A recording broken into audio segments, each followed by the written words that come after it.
Pedrinho, eu queria que você fizesse agora uma análise, né, de fora do processo eleitoral sobre como foi disputar as eleições de 2018, como você vê esse resultado, primeiro em relação à sua candidatura. Bom, Ana Paula, eu digo que foi mais uma oportunidade que a gente teve de estar disputando. E apesar de não lograr êxito no sentido de ter os votos necessários para se eleger, a gente ficou muito satisfeito pela oportunidade de conversa. Eu entendo que a gente precisa de dar uma contribuição. Nós estamos inseridos na sociedade e eu sempre me coloquei como uma pessoa que tem algo a fazer. Então a gente não pode ficar só falando. Então a gente tem que participar. E com esse intuito nós participamos, fizemos as reuniões com as pessoas, com o comércio em si, com os empresários, buscamos todas as pessoas, tentando mostrar para eles que nós temos que ter uma participação mais direta na campanha, na eleição. E naquele momento, em campanha, enquanto candidato, a gente se colocou ali tentando mostrar quais que eram as nossas perspectivas e por que nós estávamos nos colocando como candidato. Então a gente ficou muito satisfeito, eu acho que isso foi bom, nós demos uma contribuição. Se não recompensado agora, mas eu tenho comigo que no futuro alguém vai falar, pô, o Pedrinho já dizia a respeito disso, que a gente tentou trazer esse esclarecimento a respeito do que é a política e do que é o político enquanto mandatário. Ô Pedrinho, e você ouviu no decorrer da campanha críticas em relação à divisão do eleitorado? No seu caso, seria em função de você ter sido o vice do também candidato a federal, Mauro. Você ouviu isso durante a campanha ou não? Qual que foi a argumentação sua para ser candidato federal, independentemente do tamanho do eleitorado de Araxá? Especificamente aqui em Araxá, ouvimos e muito. As pessoas queriam saber por que você e o Mauro foi candidato a prefeito e vice-prefeito e agora estão saindo os dois candidatos a deputado federal, concorrendo ao mesmo cargo.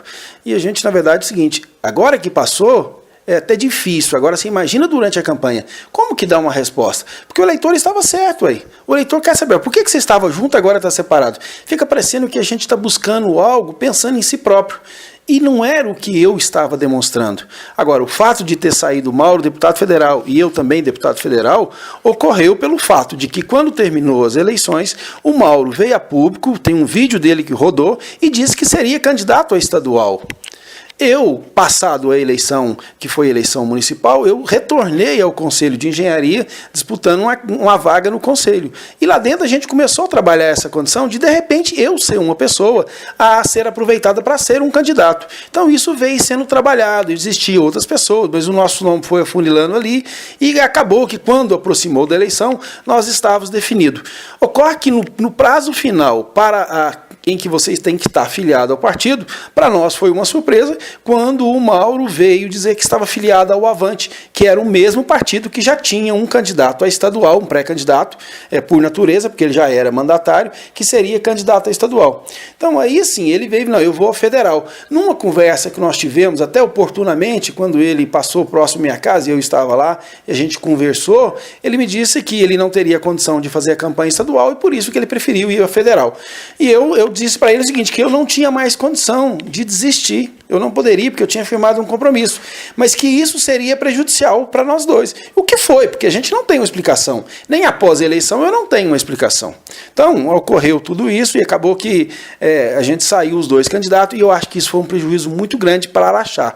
A gente tinha uma expectativa de fazer uma campanha fora também. Então, para fora, a gente não teve esse problema. Mas aqui em Araxá, o eleitor não conseguiu entender. E eu acho que isso foi ruim para ele, foi ruim para mim, e mais do que nunca, ruim para a cidade. Porque nós estamos perdendo muito. E essa foi uma defesa que a gente tentou fazer.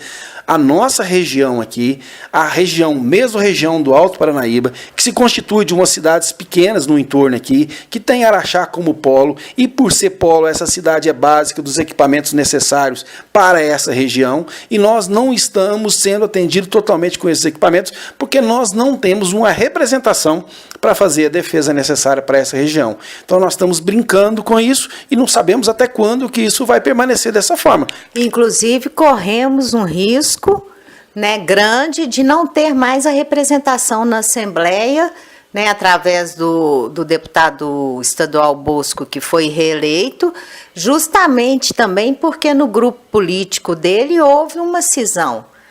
Justamente também em decorrência da política de Araxá. Aí eu já não entraria muito a fundo, porque eu não tenho uma participação direta com eles, não saberia te dizer. Eu te digo o seguinte... Qual a leitura que você fez? A leitura que eu faço, em relação à representação federal, nós necessitávamos e muito de ter um representante aqui. Aqui a gente tem os nossos líderes políticos, pessoas que ocupam cargo, que defendem outros candidatos de outras localidades. Eu não entendo por que a gente não consegue fazer isso num período que antecede o processo eleitoral e tirar um candidato para ser realmente o representante aqui. Para que a gente fica brigando por isso? E, na verdade, é o seguinte, quem paga é o povo. Nós não temos aqui aquilo que é necessário em termos de equipamentos públicos quando dá obrigação do Estado. Não temos. Precisaria de ter para atender não só Araxá, para atender a nossa região. Agora, fora isso, nós temos uma precariedade muito grande de agregar valores ao que nós temos de bom aqui, que é o nosso recurso natural. Quer queira, quer não, nós estamos de forma in natura comercializando a nossa riqueza aqui sem agregar valor a ela. Seja no âmbito do minério, que a gente está tirando aqui e não está agregando, isso não é fazer crítica à empresa, muito pelo contrário, porque não adianta ter a riqueza natural também e não ter ninguém para explorar. Então a empresa está fazendo o que ela tem que fazer, seja na base do nióbio, seja na base do fosfato, está explorando. Nós precisamos de atrair mais empresas para cá. E quem vai atrair essas empresas? É o político? Não é o político que vai trazer a empresa, mas é ele que vai criar condições através de conversas entre o ente federal e entre o ente municipal, no sentido de criar facilidades de atrair esse empreendedor para implantar o seu negócio aqui. E quando dessa implantação, mais empregos serão gerados, mais desenvolvimentos serão trazidos para esse ponto, e isso tudo vai acarretar uma melhor condição de vida. Então quem está pagando o preço é o contribuinte, é o cidadão comum. E as representações políticas continuam fazendo festa porque elegeu um candidato de outra região. A preocupação desse candidato vai ser com a região dele, gente. Nós vamos ser sinceros, entendeu? E encarar a coisa da forma que ela precisa ser encarada. Daqui para frente, como é que você vê a política de forma geral, né, mais focada em Araxá, com o resultado das eleições de 2018? Eu vejo que a gente teve um avanço. Nós estamos tendo um avanço. As pessoas estão começando a conscientizar que o político, ele é um trabalhador comum.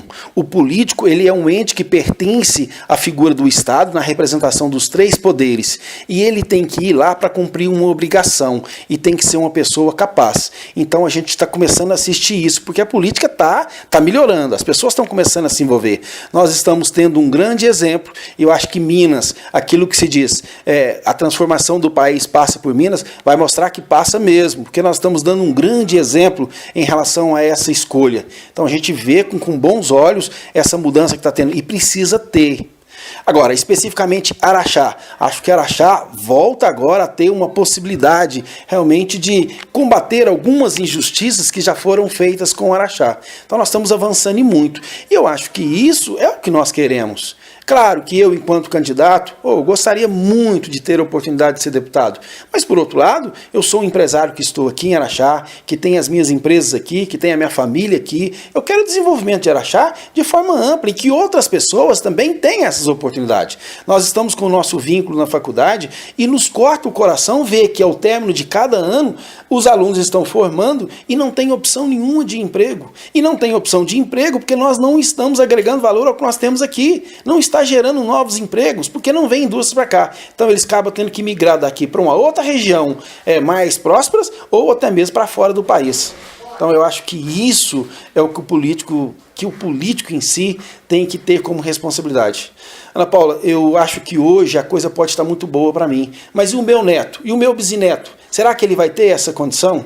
Então acho que nós que estamos aqui inseridos na sociedade temos que ter a devida responsabilidade de agir e saber que outras pessoas virão, independente do vínculo parental ou não. Outras pessoas virão e terá que ter condição de desenvolver a sua vida no ambiente aqui. Nós temos que usar o nosso recurso natural que foi deixado pela natureza, mas não usar ele só para a gente.